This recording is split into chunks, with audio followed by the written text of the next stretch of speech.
Askofu Mwamakula aje aseme neno na watu wa Masasi. Karibu sana baba askofu. Watu wa Masasi, tumsifu Yesu Kristo. Nimefurahi kufika Masasi kwa mara ya kwanza katika mazingira ya kutetea haki. Lakini haki za Masasi nilianza kuzitetea muda mrefu kidogo. Nakumbuka kati ya mwaka 1994 mpaka kwenye 96 au 98 kulikuwa na mchakato wa kuifanya hospitali ya Komaindo ili irudi kwenye kanisa Anglikana.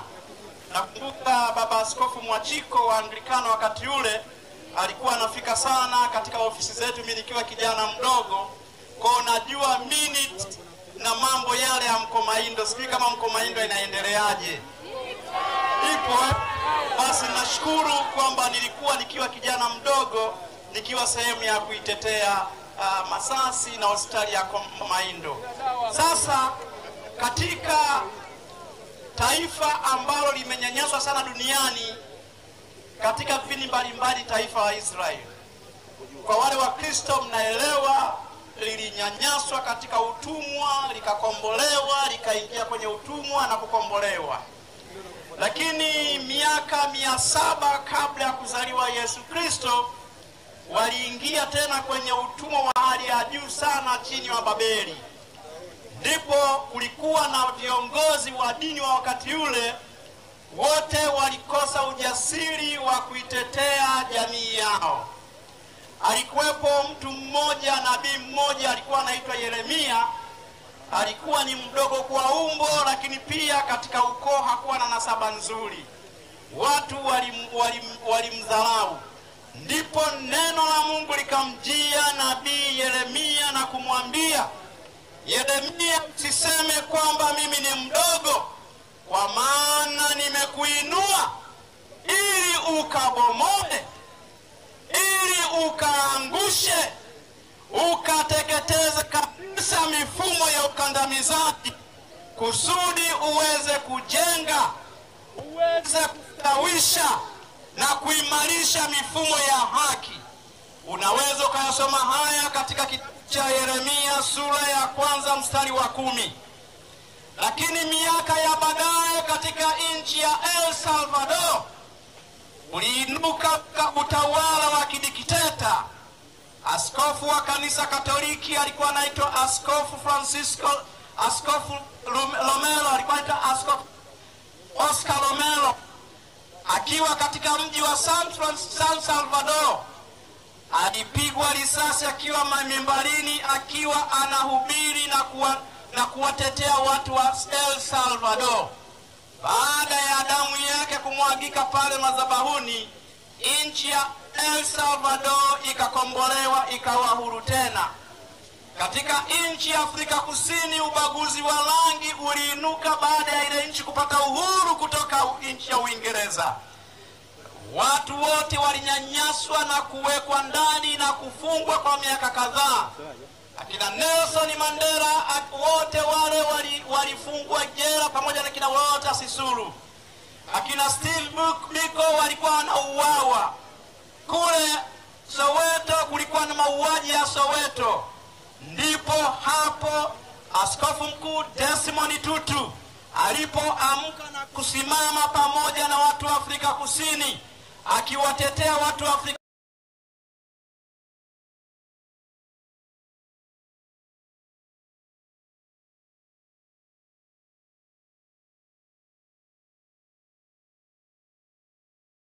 Wakati Mwalimu Nyerere anafundisha pale Pugu, Watanganyika wanajiunga katika namna mbalimbali ya kudai uhuru. Akina Kinjeketile Ngwale waliuawa huku. Ndipo padri wa kanisa Katoliki Father Welsh alimpasiri Mwalimu Nyerere jinsi ya kudai uhuru bila kumwaga damu katika Tanzania. Nchi ya Tanzania ni nchi pekee katika ukanda huu ilipata uhuru bila kumwaga damu. Baada ya Nyerere kupata siri hiyo, akazunguka nchi nzima kuwaunganisha makabila yote chini ya 5, tukapata uhuru bila kumwaga damu. Na akaenda mpaka Umoja wa Mataifa, tukapata uhuru, tukaendelea.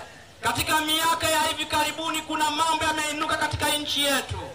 Uhuru, haki ya watu kuishi imeanza kupotea. Watu wanatekwa na kuuawa kama kuku katika nchi hii. Katika wakati wa uchaguzi, watu wanapigwa na kuuawa katika uchaguzi.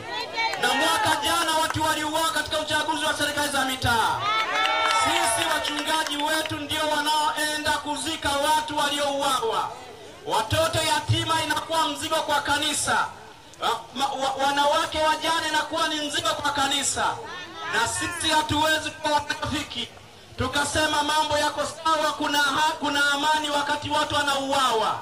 Unakuja Jumapili kanisani tukikwambia Bwana awe nawe, lakini mioyo ya watu inaumia. Hatutaki kuwa wanafiki. Ni lazima tuseme nchi yetu haiko sawa, lakini kulalamika peke yake haiwezi kusaidia. Ndipo sisi kama viongozi wa kanisa tunapita nchi nzima. Baadhi wetu Mungu ametupa ujasiri ya kuwaunganisha Watanzania wote, ya kwamba tuungane, tuandike katiba mpya, tuunde tume huru ya uchaguzi ili tukomeshe ushenzi wa kuuana wakati wa uchaguzi, ili tukomeshe ushenzi wa kuiba kura wakati wa uchaguzi. Na kwa sababu hiyo, ili tuwe sehemu ya kuweka msingi wa haki na amani katika nchi hii, kama unaamini nyosha mkono wako juu. Baba, katika jina la Yesu Kristo, asante kwa ajili ya wananchi wa Masasi. Ninaomba ukawape ujasiri wa kuinuka kuandika katiba mpya ambayo italeta haki katika nchi hii. Ukakomesha ule mtindo uliokuja wa kuua watu kama kuku. Sema amina. Ushenzi wa kuiba kura na kupora uchaguzi, maana ni vitendo visivyokuwa vya haki, vikakomeshwa katika jina. Sema amina. Kiongozi yeyote au akuchaguliwa au akuteuliwa ambaye anaamrisha majeshi yetu kupiga watu na kuua watu na kuteka watu, akafedheheshwe yeye na familia yake katika jina. Sema amina. Mungu na ubariki na kufungua mkutano katika jina la Baba, Mwana na Mtakatifu. Amen.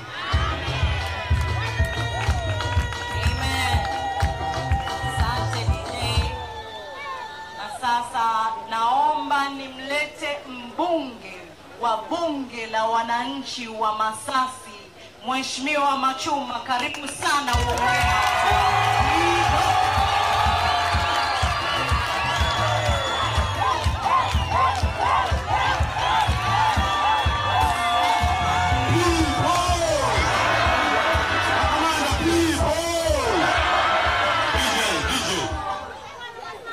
Asante Mheshimiwa Mwenyekiti Taifa, Mheshimiwa Mwenyekiti wa Mkoa, Mheshimiwa wa Kanda, itifaki imezingatiwa. Kwa majina anaitwa Hamza Hakika Katani maarufu Machuma. Ndio ambaye nilikuwa mgombea ubunge jimbo la Masasi kwa tiketi ya chama cha wananchi CUF. Kwa sasa hivi ni mwanachama hai ndani ya miaka mitatu wa chama cha demokrasia na maendeleo. Binafsi vipo vitu ambavyo vilinifanya nihamie Chadema. Mimi nilikuwa mgombea kupitia chama cha wananchi, lakini kura yangu ya urais na hapa mbele ya Mwenyezi Mungu nilimpa Lissu, na mimi nilikuwa na mgombea wangu. Zipo sababu ambazo zilifanya mimi niweze kumpa Lissu kura yangu. Sababu ya kwanza ni ukweli. Sababu ya pili ni kutusimamia katika mambo ambayo tunayumba nayo. Kwa Mheshimiwa Lissu, ukibakia kama ulivyo, tutaendelea kukuunga mkono kwa sababu sisi hatuna mpango wa pesa, tunahitaji mtu kutusimamia katika mambo yetu. Wananchi wa Masasi wana matatizo mengi mheshimiwa, ikiwepo usalama, ikiwepo kuibiwa pesa za korosho. Ni wilaya ya kwanza Masasi pesa za korosho 20 kuingiza kwenye akaunti za madiwani, na ushahidi mimi nao. Pesa za wananchi zinaingizwa kwenye akaunti ya diwani, ushahidi upo na ninaweza nikakuletea. Kwa hiyo kwa madira ya namna hiyo, mimi binafsi siwezi kubakia kwenye vyama ambavyo vina mpango kuleta maendeleo, havina mpango kuwasimamia wananchi, alafu mimi nikabakia huko. Hapana, mimi kuanzia leo ni Chadema hai, nitakufa na Chadema.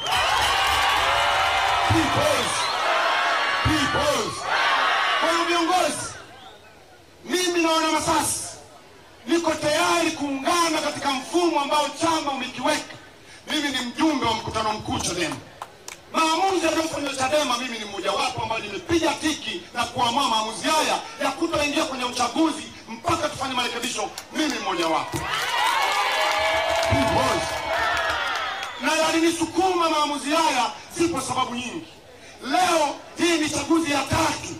CCM wamekuwa wanasumbua mpaka vipofu. Ukimwona mtu anamsumbua kipofu, twende ukapige kula wakati kule ishapigwa, ujue hapo madhara